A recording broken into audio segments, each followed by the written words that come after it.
Okay.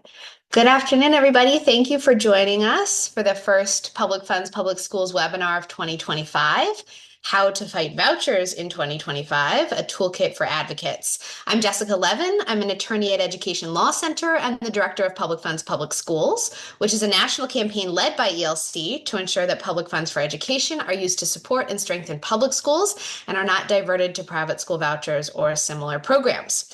Our topic today could not be more critical. We are so heartened to see this massive audience prepared to learn about and share their own tips and tools for fighting vouchers in the upcoming legislative sessions. Pro-voucher groups have made no secret of the fact that they're going to push hard for the enactment of new programs, including in places like Idaho and Texas that have held off vouchers for years, and the expansion of existing programs in places like Tennessee that have also resisted universalization of vouchers for a long time. And I know we all want to help stop those efforts. We also know that the Trump administration is prioritizing the passage of a federal voucher law that aims to bring vouchers even to states that do not have their own voucher programs, and we want to do everything we can to stop that as well. You'll hear a bit more context about the voucher threat at both the state and federal levels, but our focus today is not to dwell on the problem, it's to offer concrete tools that you can use in your efforts to oppose voucher proposals. Whether you're a full-time advocate, a student or parent or educator who wants to help protect and support public schools, or you're involved in some other way in the fight against vouchers, we want to make sure you know about the wide range of tools that the Public Funds Public Schools campaign offers for your use, as well as some of the great tools our allies have.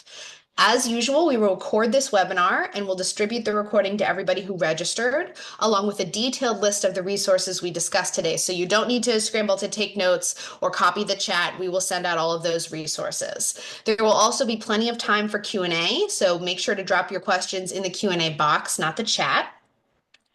It is now my pleasure to introduce our other panelists, whose bios we'll also put in the chat. Nicole Fuller, Associate Director of Policy and Development at Education Law Center, Dr. Mary McKillop, Senior Researcher at ELC, Dr. Josh Cowen, Professor of Education Policy at Michigan State University and currently a visiting Senior Fellow at ELC, and Nicole Fuller, Policy Manager at the National Center for Learning Disabilities and co-chair of the amazing National Coalition for Public Education, which leads the fight against federal voucher threats. So we're going to start with Nicole Chulo to demonstrate the use of PFPS's voucher bill tracker. Jessica. So Public Funds, Public Schools has been tracking voucher legislation since the campaign's launch in 2019. We monitor all 50 states in the U.S. Congress for proposed legislation that creates, modifies, or expands private school voucher programs. Over the years, we've tracked hundreds of voucher bills. Our voucher bill tracker is the first nationwide voucher bill tracking tool that's accessible to the public. It allows users to filter and search for voucher legislation by bill number and keyword, state, year, and PFPS assigned category, as well as a combination of two or more of these searches. It's an incredibly useful tool for staying up to date on voucher proposals introduced in your state, as well as looking for trends across the country. And I'm going to share my screen and demonstrate how to use the tracker. There might be a slight lag due to the screen sharing or website responsiveness, so please just bear with me if it takes a second for the tracker to load.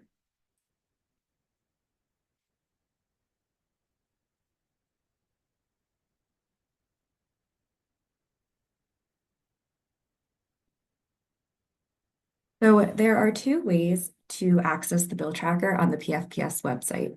The first is scrolling on the homepage here, or by accessing it on the main navigation bar up here. Both of them will offer the same search features and filters, but for the purpose of this demonstration, I'm going to use the bill tracker page.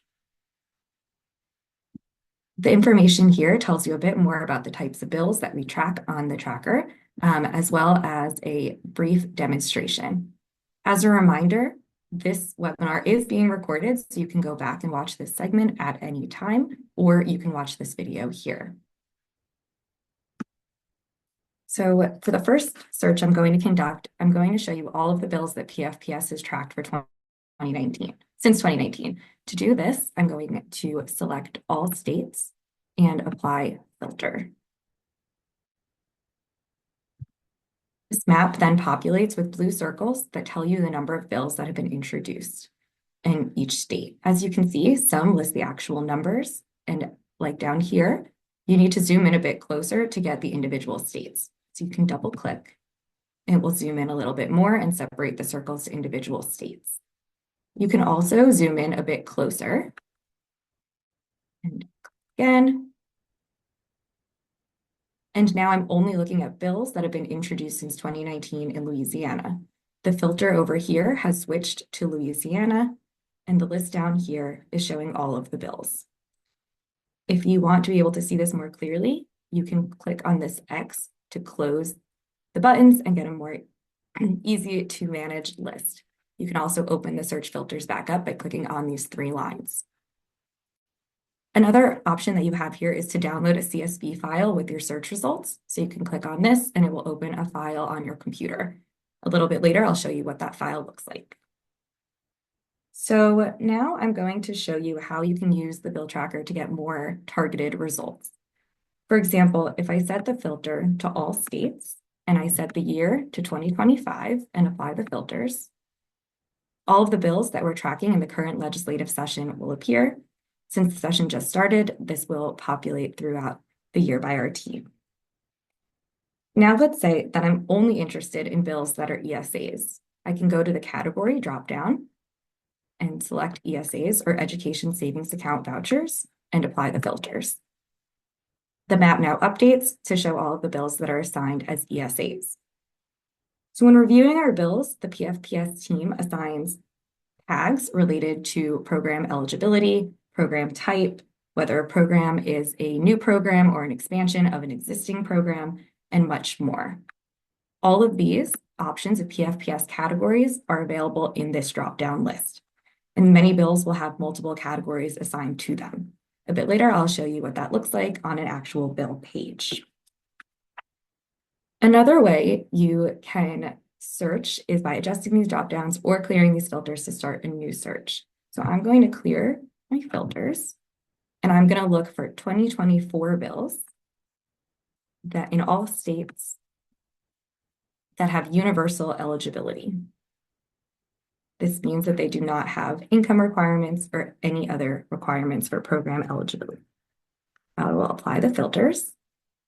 And now all states, all bills that are 2024 bills with universal eligibility appear here. You can view an individual bill by clicking on this View Bill button, which I will show shortly. Now I'm going to download a CSV of my results, and it pops open and opens. I can open an Excel document that tells you a bit more about the state. It lists all of the results that pop up for the state, the bill number, the year, the title of the bill, its status, and the PFPS assigned categories. You can then adjust the spreadsheet to be able to see it more clearly. The last search I want to conduct is by individual bill number. So for example, if I'm interested in HB 129 in Alabama, I can search for this exact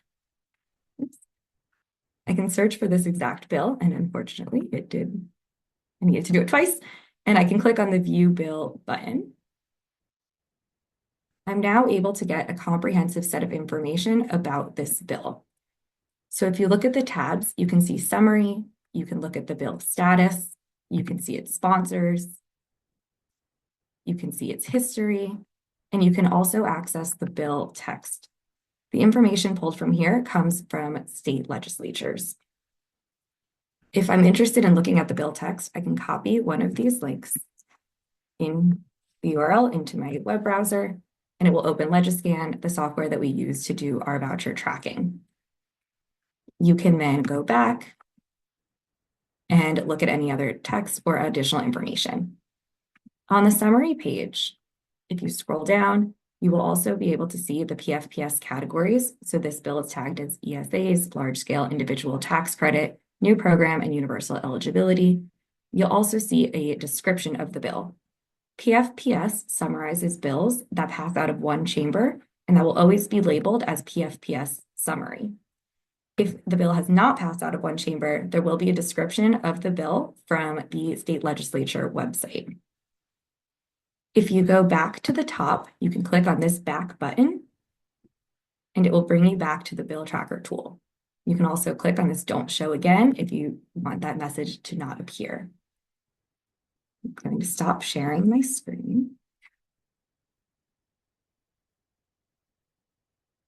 So our team is really proud of the legislative tracking work that we do. We update the bill tracker every Friday afternoon, so we ask that you check back frequently.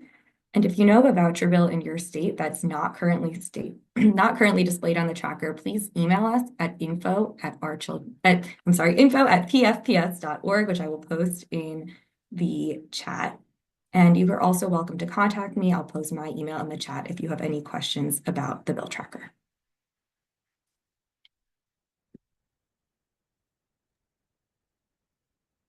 Fantastic. Thank you, Nicole. And as I said, there'll be plenty of time for questions, as well as you are welcome to contact Nicole or our team if you have specific questions about the bill tracker. Next, we have Dr. Mary McKillop of ELC, who is going to similarly demonstrate one of our newest PFPS tools, our public and private school enrollment views. Mary, please take it away. Sure. Thanks, Jessica. I am going to start from the same place Nicole was starting from with the PFPS website here. So this came about, this data visualization came about because states have proposed new and expanded private school voucher programs in the past few years, we've been responding to requests from advocates in various states to help them understand how many students are enrolled in private schools, where the schools are, what the students who attend those schools look like. So we thought it would be helpful to create this tool that's available for all states rather than continue with these one-off requests.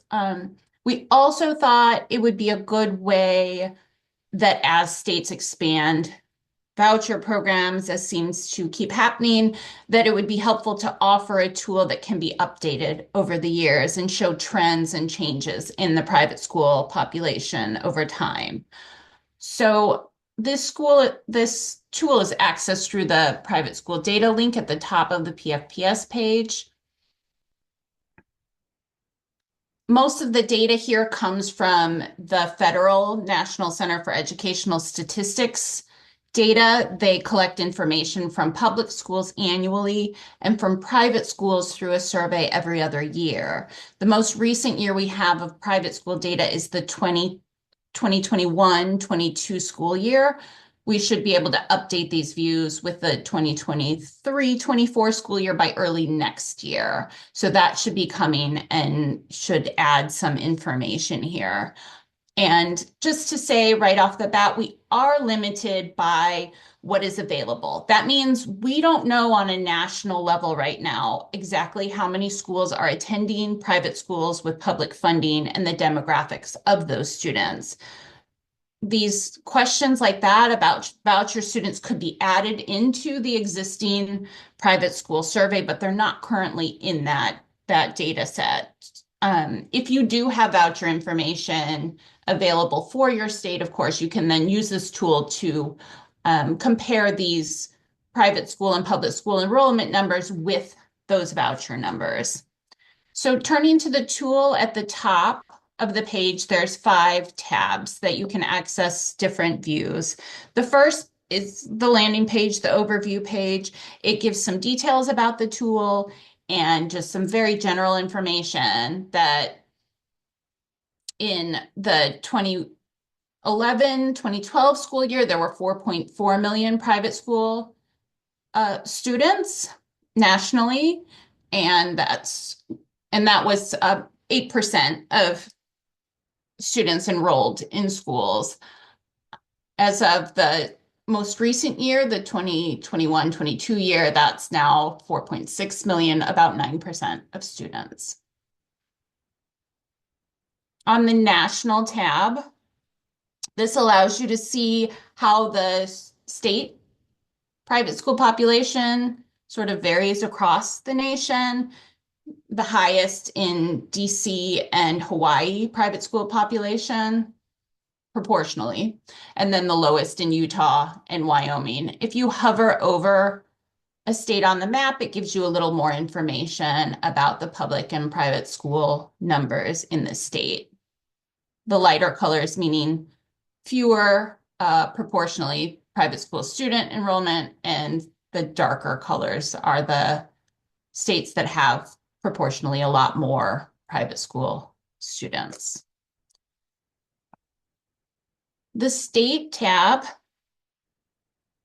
gives more detail about the private school student population for every state, with the most current year being displayed for this.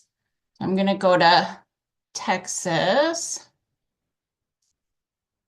So you can see here the percent of students enrolled in private school in Texas is about 4%, which is lower than the national average of 9%. It's about 240,000 private school students.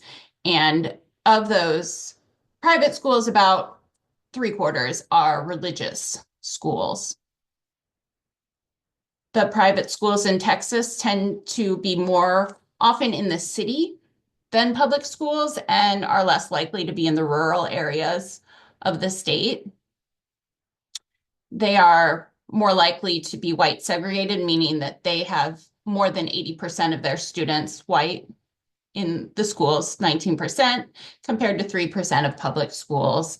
And they're also less likely to be Black, Hispanic segregated, with meaning 80% or more Black and Hispanic student population. The race composition, private schools in Texas tend to be more white. 55% of private school students in Texas are white compared to 26% of the public school students. And they're also a bit more likely to be Asian and less likely to be Black or Hispanic in the private schools.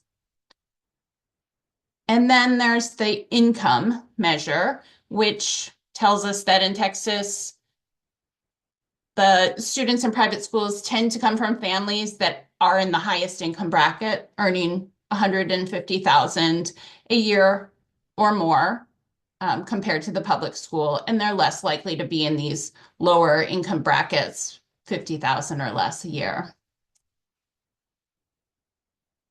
And again, you can just drop down and choose any state. The fourth tab here takes you to a county view. So for any specific state, again, we'll just stick with Texas.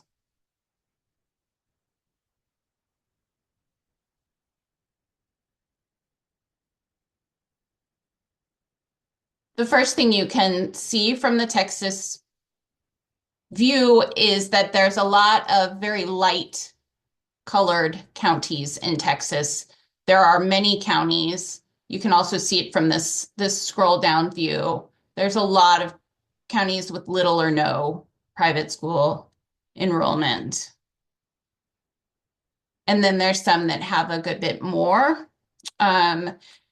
Gaines and Lavaca are the darkest here, but they're actually they don't have a lot of students overall. So I'm going to just mention the Harris here that you can look at. So you can view all of these on the hover. This is one of the larger enrollment counties in Texas, with about 48,500 students in private schools. And 81% of those private schools are religious. The percent of students who are white in those private schools is 49% compared to the 15% public school rate. And then the last tab shows you state trends. Again, we'll stick with Texas, but you can access this tool and look at it for your own state at your own leisure. Texas trends over time, pretty consistent. They've had about 4% of their students enrolled in private school in the past decade, pretty consistent in the percent of the private schools that are religious and how many schools there are. There's a little bit of a drop in the percent of white students over the decade, and it looks like that's related to an increase in the Asian population in private schools, the Hispanic and the Black populations been pretty consistent in the private schools over time in the proportion attending. And the private schools have become just a little bit less segregated over time in both different categories. So those are the main components of this tool, and I'm happy you can email the same email address that Nicole mentioned if you have any questions or a follow-up about this data view as well. Thank you. Thanks, Mary. And I'm just going to throw you a couple very quick questions about that tool while we're still on it. Could you repeat some of our audiences asking where the data is from?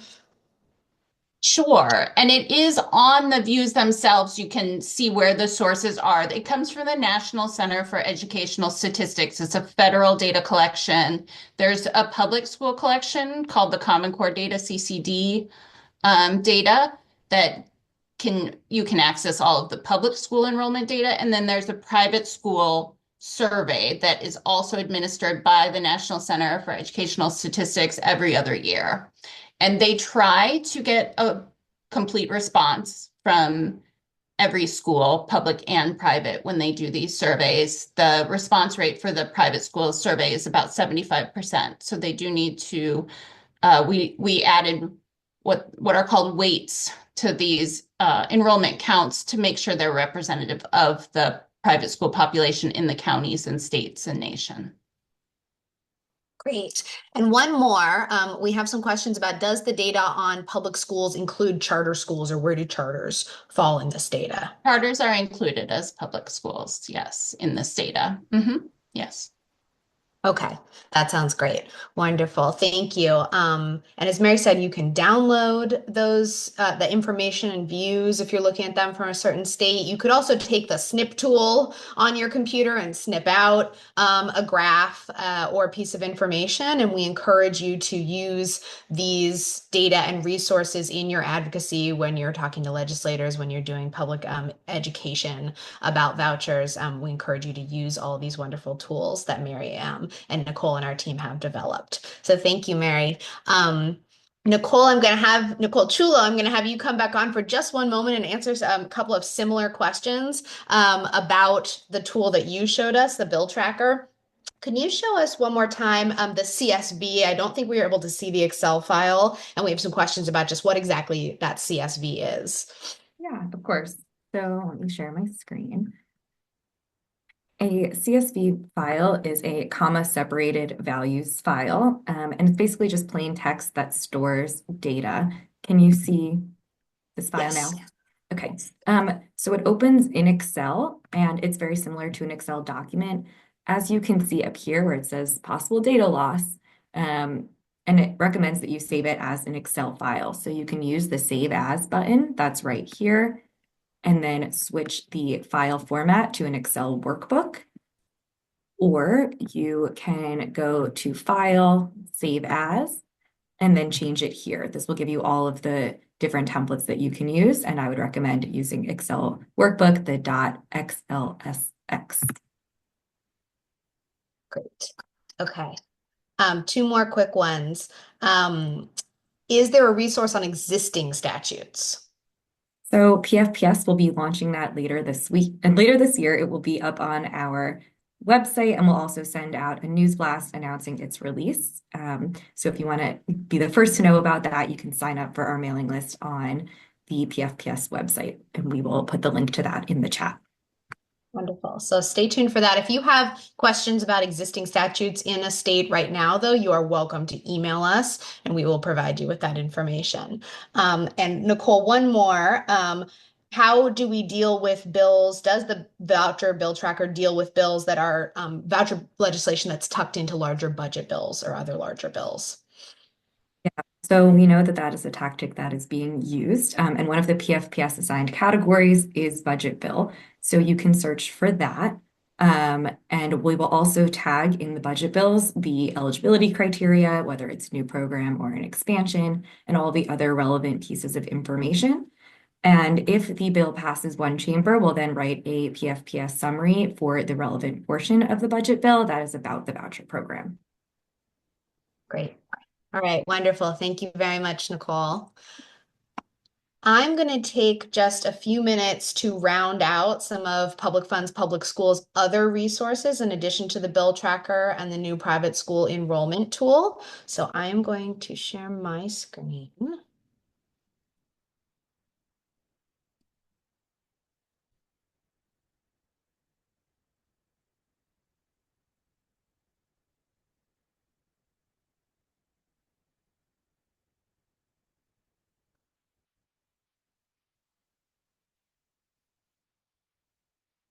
Thanks for bearing with me with the lag.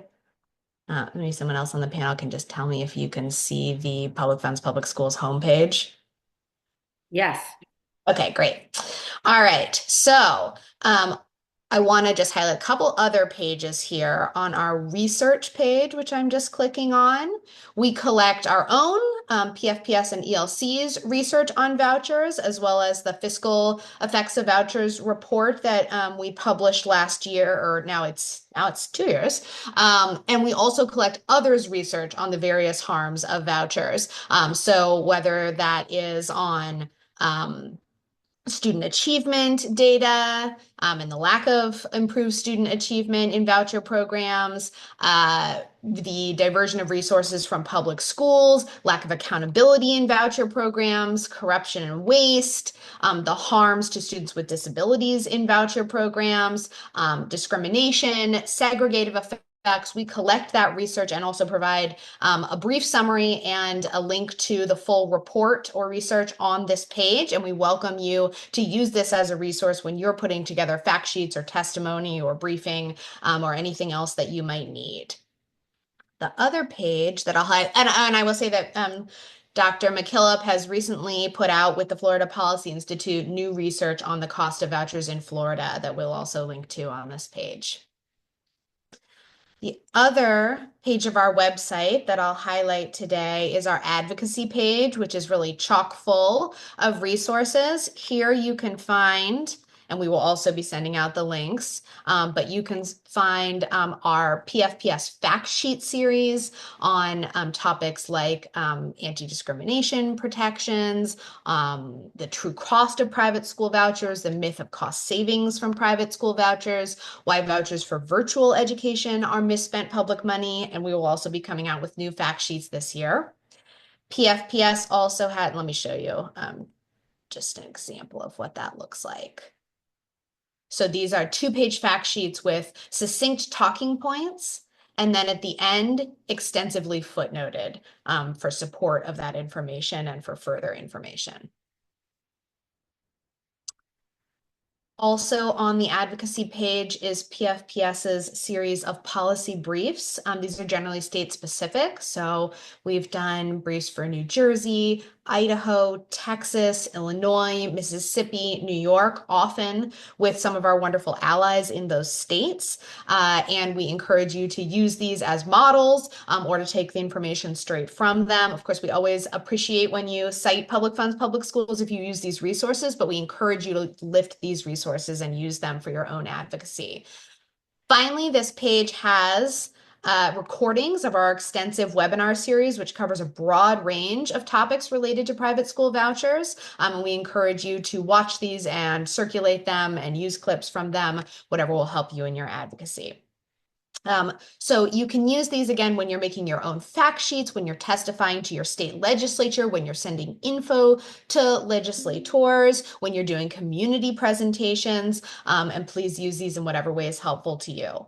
Finally, in the litigation space, I'll show you our PFPS litigation page, which we're also updating. We have a lot of our own litigation papers available on the website. We also have an eternal database of court filings in pretty much every voucher case from the last decade, and we're happy to share that with other attorneys or advocates who'd like to see those papers. As I said, we plan to put out additional resources in all these categories, and we want to hear from you about what you need, what fact sheets or policy briefs do you need or might you want to collaborate on. And also, very briefly, our partners and allies, of course, have some great resources. So PFPS was involved with other organizations in developing the Partnership for the Future of Learning's Truth in Education funding website, which has many, many voucher fighting resources. The Economic Policy Institute has a voucher cost calculator. The Southern Education Foundation has fact sheets on vouchers, as does the Network for Public Education. So please contact us. Public Funds Public Schools answers many, many requests for assistance from our partners across the country for specific resources, specific research, connections to others who are doing similar work, and we're happy to help all of you with that. So with that, let me stop sharing my screen and I will turn it over to Dr. Josh Cowen to talk about some of that research and other resources. Yeah, thanks, Jessica, and thanks everybody. I just wanted to sort of say a couple of things at the top here before we transition to the conversation with Nicole about the federal activity there, and just stress, just thinking about wrapping all of these things together. There is I think kind of the other side on this question is has a lot of money, and they are backed by some of the wealthiest people on the planet. And they have been in the business of creating content for a very long time. If you've looked at my book at all, or heard some of the things I have to say out there, the that content has been wrong more times than not.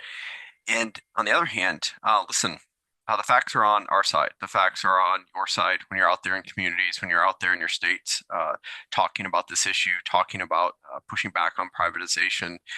There's an enormous amount of evidence that these things are bad for kids and families, that they deeply, deeply threaten state budgets and local district budgets. The data are right here on this website.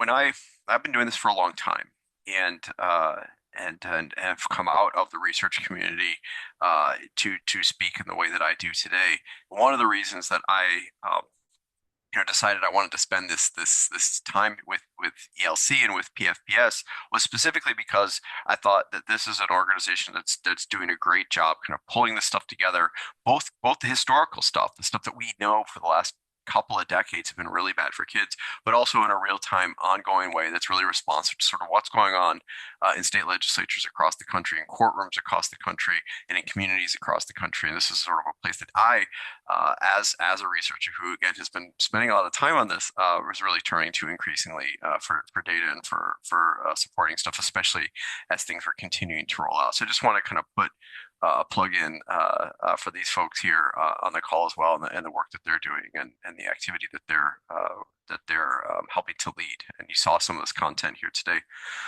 The other thing I just wanted to sort of say before I turn it back to folks is we are entering this new space where this is going to be an issue at the federal level. They have been trying to pull things together for a long time to try to get these types of bills, these voucher bills in particular, pushed through states. And this is going to be an issue that blue states are going to have to deal with now too. Whether or not they'll succeed, that's we're gonna have something to say about that.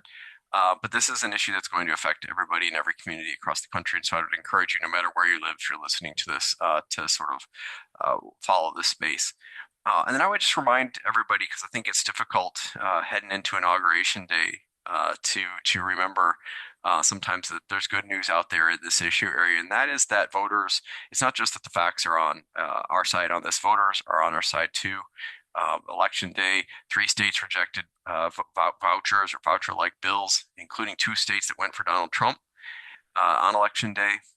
And there was a poll just released yesterday. If you look at my social media, I've been sharing it because it was done on a bipartisan basis by both Democrat and Republican pollsters who tested issue areas, including privatization, up against deep support for public schools. And voters on a bipartisan basis, Republicans as well as Democrats, chose more public school funding, more commitments and investments in public schools over more dollars for privatization. So facts are on our side.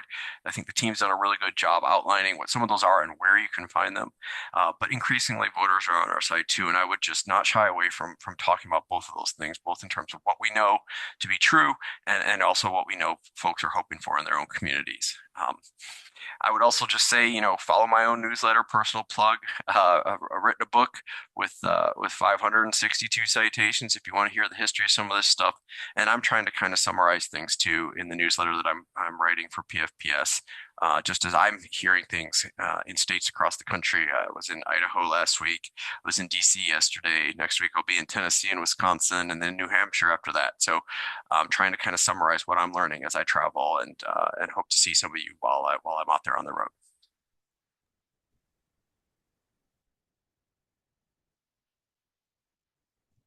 Thanks so much, Josh. That's wonderful.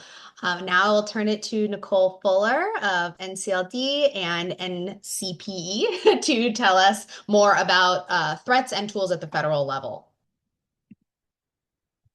Thanks, Jessica, and thanks to PFPS for having me and for giving us some time to talk about what's happening here in DC, because Josh also set that up to share that there is a lot happening, and I think it's worthwhile to take some time and some space to talk about that to a national audience and how you all can act.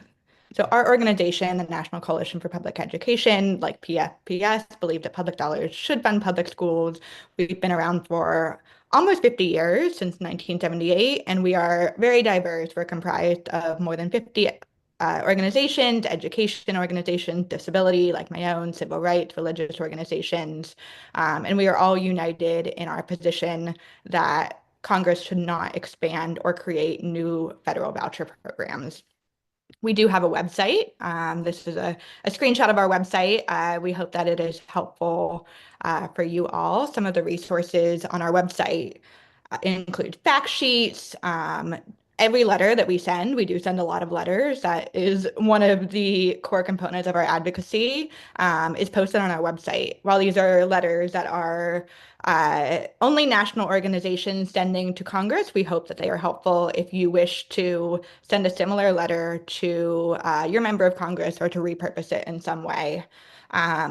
And then we have a toolkit, which is a really unique resource that we published about 2 years ago. It also has an addendum that is also where the toolkit is on the website, published later in 2023, which is a lot of resources, links to research, links to messaging and talking points. It's a really helpful tool, one that I refer to very frequently, and one that may be helpful to people fighting vouchers at all levels. So to turn it to what's happening here in DC, our coalition is very reactive to whatever may be happening in Congress. It feels a little like whack-a-mole sometimes, because vouchers may pop up in defense bills, in Indian affairs bills. One of the things we do every year is we push back on funding and continued reauthorization of the voucher program here in DC, which is the only federally funded voucher program. It received nearly $20 million in this current fiscal cycle. And it's something that we're going to have to continue to remind members of Congress that there's research done on this program and it's not effective. So these are a lot of ways that we can act, but I think I will spend the bulk of my time today talking about budget reconciliation and a bill called the Educational Choice for Children Act. So this bill, ECHA for short, is the bill that is on top of all of our minds. It would be the first national voucher program. It is a tax credit ESA bill. So yes, it is a voucher. It is a tax credit. We're also calling it an ESA because of the flexibilities allowed in the bill. How it works is that individuals can donate and get dollar for dollar tax credits when they donate to what we call a scholarship granting organization, or an SGO for short. So these are essentially these intermediary organizations that take in money and they can distribute it in the form of a voucher. There's a couple bill numbers. I will note that we were in a new Congress just starting this January, the 119th Congress. These are the bill numbers from the last Congress. So we do anticipate them being reintroduced, which means new bill numbers. And where I get a little more into the details is that the bill numbers actually have different price tags, both very expensive, but the proposal in HR 9462 is $5 billion a year. And in the Senate bill, that's 120, the proposal is for $10 billion a year. So $20 billion, but up to $100 billion, which is a very expensive and very large amount of funding that could be taken away from the public education system.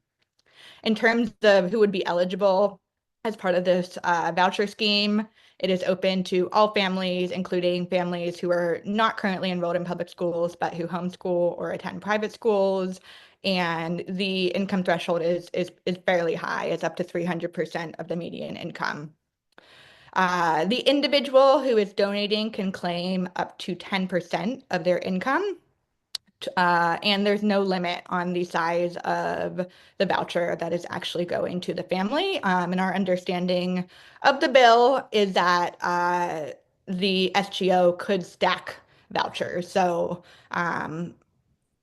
what this also does enable is, like Josh said, wealthy people and can take advantage of this, because what they can do is they can take a stock and they can donate it to the SGO. So it's an opportunity for them to offload that stock, avoid paying capital gains tax, ultimately allowing those people to get back more in tax cuts than what they contributed. This is pretty unique. Typically, when people donate to a charity or to a homeless shelter, I could name all of the charities in the world, they're getting about 33 or 37 cents, I forget the exact number, but about a third back when they are filing their tax return. This dollar for dollar credit is really, really unusual, and it really incentivizes people to donate to an SGO over your traditional charity and philanthropy. Like I said, it's a new Congress in 2025, so we have actually not seen these bills reintroduced yet, but we anticipate they will be soon. They originate in the Senate Finance and the House Ways and Means Committee. Like I said, there were some bill numbers that may be helpful to refer to in the last Congress if you want to look up those bill numbers on congress.gov and see if your member of Congress co-sponsors the bill. It's always helpful to know, where they stand on the bill. And then of note, the HR 9432 bill, it passed House Ways and Means Committee in September. So this is really the furthest that a piece of voucher legislation had gone in Congress, and it passed committee on a party line vote. So no Democrats voted for the bill. But it was, really at that time where I think our community and CPE advocates realized how much this bill could move. And then, of course, after the election, a Republican trifecta is the result, meaning a Republican president, Republican majority in the House and the Senate, which means they can do a process called budget reconciliation. This means that they can pass a tax reconciliation bill by simple majority. They don't need to pass it with the filibuster in the Senate. And we are operating under the assumption that this bill, this Educational Choice for Children Act, may be included in their reconciliation bill. We're hearing a lot of mixed messages. Sometimes there's two reconciliation bills. Now we're hearing there may just be one. But this is really our biggest fight this winter and spring. And the latest that we've heard is that the GOP hopes to get a reconciliation bill, marked up by early April and onto President Trump's desk by Memorial Day. So this does really indicate that we need to act urgently. We need to mobilize across the country, letting our members of Congress know that we have really strong concerns about this bill. Which leads me to, like Jessica said, this is not just letting you all know what's happening, but we really invite you to take action and to join us in advocacy. So a few things that you can do on our website. We have talking points on ECA. It might be helpful to familiarize yourself with the talking points. And as you're doing so, think about which talking points resonate most with your community, and going back and talking to people in your community and letting them know, this is what this bill could do. And I think that strength in numbers is really what we need. 2 weeks from this week, the last week of January, is actually School Choice Week. And we are taking the opportunity as NCPE to run a counter campaign or a week of action. So NCPE, we have in addition to our main website, we are running novouchers.org, a microsite just on ECA, and we have a action alert form that grassroots advocates can fill out, and it sends a message, an email to their members of Congress, letting them know that they oppose ECA. We encourage you to use it now. We definitely encourage you to use it and share it the week of January 26th. Like I said, NCPE has sent letters on this topic. That letters can certainly be an effective advocacy strategy. So reviewing our letters and sharing your own with members of Congress. And then ultimately, meeting your members of Congress, ideally face to face. Many will be back in their district during recess weeks later in January and February. And there are opportunities for you to mobilize your community and to take these opportunities to directly advocate and let them know that you have strong concerns about the implications of a bill like the Educational Choice for Children Act and what it could do to your state or your community. But we have a lot of resources, many which will go in the chat, as well as in a follow-up email. I hope that they're helpful for you. My contact information is also on NCPE's website. I also focus, as you all can see from my organization, on disability work. And I wanted just to also point out, if you are a special education teacher or a parent of a child with a disability or a person with a disability, we do have a report specifically on the impacts of vouchers on students with disabilities. That is something that I hope is helpful to you. But I know we are running out of time with 11 minutes left, so I will pass it back to Jessica. But thank you all for being on here. Thank you so much, Nicole. So many wonderful resources on NCPE's website, so please check those out. I know there are almost 200 people in our audience watching, and you are all asking fabulous questions. So if we could have our panelists come back on camera.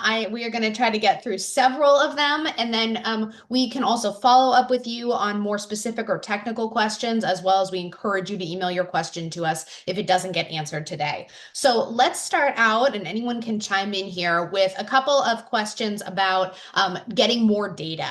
What are the ways that we can advocate to get more data in the private school survey or other ways? Are there fears that this data, even the limited data we have, will go away in the Trump administration? Let me throw it to the panel.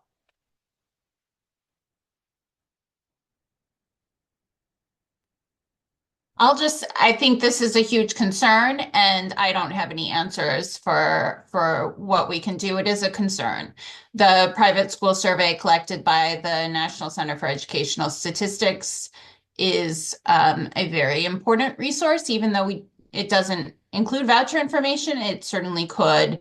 And I know that NCS has already been dealing with underfunding of its educational statistics. So we are going to have issues with that, certainly. So we definitely need to find some creative solutions to it, because it is certainly a threat that we lose some of this information.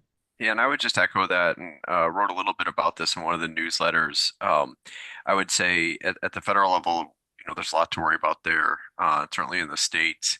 But But at the state level, there are opportunities to push for more transparency on some of this stuff. Especially with the state education agencies, there is a lot of variation between states in the extent to which states are willing to collect data on this. Some of the attorneys on this panel could probably speak to what reasons why they may not want to collect data at the state level.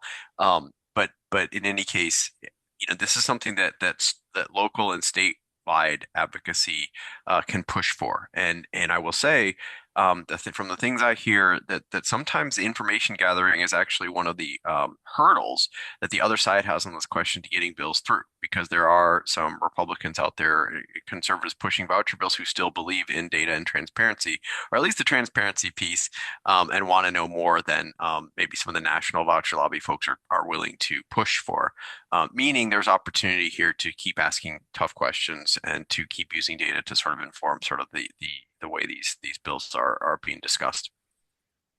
Two very quick points to add, as Josh alluded to, this is a choice on the part of legislators whether to include data collection in these bills, and there's actually less data collection mandates, fewer in current bills than in previous years. So it's important, I think, to point out to people that this is a choice that can be made to collect more data. And in the spirit of very concrete examples, Arkansas is an example of a state that passed a law after its original voucher law was passed to collect more data and to mandate a state report on the data that was collected, that is collected each year about the voucher program there. And PFPS has some resources on our website about that. So there are models for this, and we welcome other models.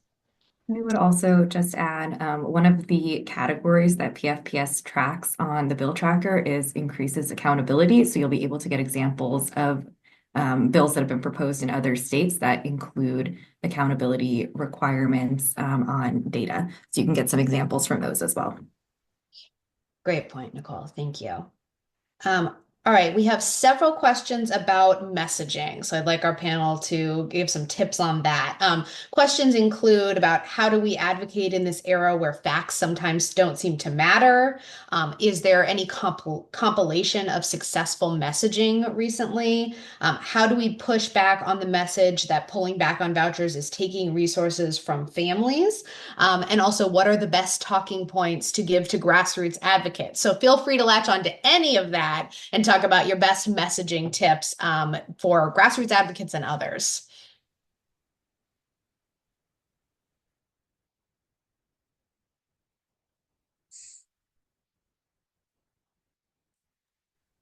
I can jump. I'll say, as many of you know, there were successful campaigns against ballot measures, voucher-related ballot measures in Kentucky, Nebraska, and Colorado this past election cycle. And so we can take a lot of messaging tips from them, and we can also circulate resources on people from those states who have shared what worked for them. I would also just sort of go back to what I said a little bit ago, which is just that the facts really are on our side on this one. I mean, they just really are, overwhelmingly so. And um, you know, there are professional communications folks and messaging folks and strategists out there. I'm certainly not one of them, but someone who spends a lot of time in communities these days, talking to folks. I mean, the one thing to stress is that this really is bad news, and the facts show that. And however that gets talked about needs to kind of be reflected in the conversation, particularly not losing sight of the impact on kids and families and the impact on local communities. The real people's lives are affected by this stuff. And I try, at least for my part, like while I'm getting into the weeds on data, while I'm getting into the weeds on numbers and things like that, like these are actually educational futures that are being affected by some of this stuff. And I just would say, however many numbers, and I'm a numbers guy, I teach statistics to graduate students in most years, not this year. But it is important to not lose sight of that while we're looking at statewide and nationally with data that talk in the language of kids and families, because that's what really is going to be affected by this stuff. Yeah, PS also has on our advocacy page an interview series where you can hear some conversations that we've had with advocates in states that have successfully defeated voucher proposals. And I think some of the stuff that they talk about is meeting legislators and folks where they are, especially in your community, at your soccer fields, and talking about how vouchers will harm everyone in the community, especially those in rural areas, which we have fact sheets on as well. And I think that is a good talking point. Great. Thank you, everybody. Nicole Fuller, I want to throw this one to you because we have some questions about infographics. And I know that NCPE has worked on that. I think Josh has worked on that too. So that's a resource that we didn't really highlight today. Can you talk a little bit about their use and where to find them?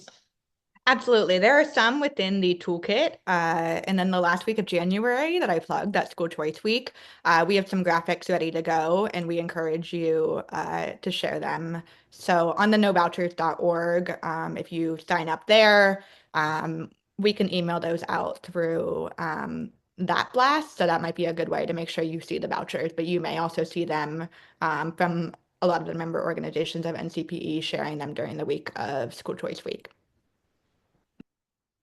Great. And those include infographics on learning loss, right? Negative achievement impacts of vouchers, the explosive funding that's going to voucher programs and the exponential increases in that, as well as other things. So yes, those are very, very effective for your social media campaigns, for your fact sheets, for listening sessions and things like that. Nicole Fuller, also to you.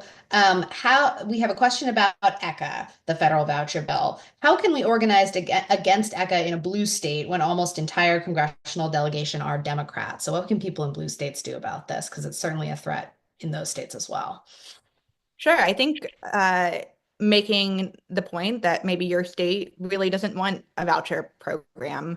Maybe it's come up in a state legislature and been voted down, or really has just had the point where this is not something that you're interested in. And a national program like this does really go against some federalism principles and really would impose programs like this on states, both blue and red, who have said that they don't want voucher programs. So I think that's one thing that you can do. And I think also just continuing to spread the word. It seems like there's already a lot of enthusiasm and motivation to do that, but letting folks know, across the country how harmful this bill can be and how really widespread the impact would be, because we are talking about up to $100 billion. That is a lot of money that could really come out of our public education system and really have a detrimental impact on other programs that we care about, like IDEA, the Individuals with Disabilities Education Act, like Title I. I know we didn't go into a lot of that today, but ultimately we see it having a really sizable impact on federal funding for education writ large. Great. Any last quick thoughts, tips, and tools from our panel? Well, thank you for all of this information today. As we said, a recording will be sent around to all registrants. It will also be posted on the PFPS website so you can rewatch. We will also send all of the great resources in the chat and many more out to all of you. We can never get to all your great questions, but please feel free to email us at info@pfps.org and we will get back to you that way. Thank you to ELC's Caitlin Comasanias, Wendy Lecker, and Sharon Kringle for helping behind the scenes, and Nicole Chulo helping both on the panel and behind the scenes at the same time with all the links. Thank you, of course, to our fantastic panel, and thank you to this engaged and large audience who are eager to contribute to the fight against vouchers in 2025. Keep your eye out for new tools from us, new webinars, and we look forward to seeing you again soon.